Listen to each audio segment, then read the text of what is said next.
Please open in your learning workbooks to page 137 and follow along as we learn together.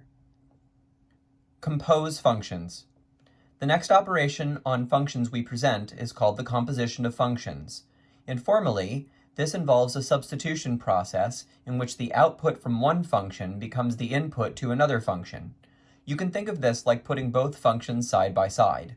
For example, if we were to compose two functions, f and g, it would look like this.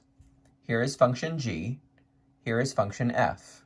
The input going into function g is x. When x goes into a function named g, what comes out is an output called g of x.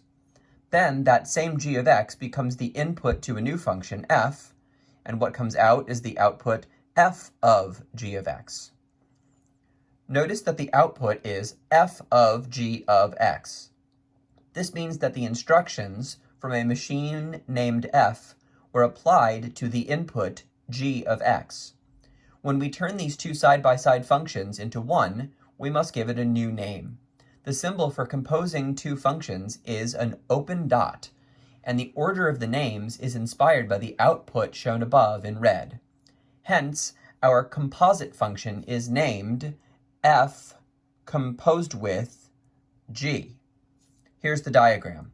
Notice now that there is just one box here with one input and one output on the outside of it.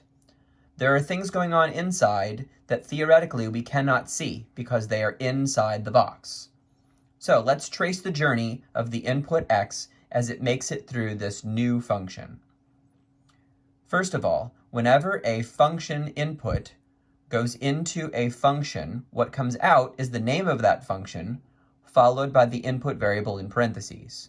We saw that before. When x goes into g, what comes out is g of x. So when x goes into f composed with g, what comes out is f composed with g of x. But we know what's going on inside the box. Inside the box, x goes into g, and what comes out is g of x. Then g of x goes into f, and what comes out is f of g of x. Notice the parts in red. They are equal. This gives us our first definition for composite functions. Definition: given two functions, f and g, the composite function, denoted by f composed with g, is defined by the following equality: f composed with g of x equals f of g of x. We will follow up this idea with several examples to help clarify the meaning of composing functions together.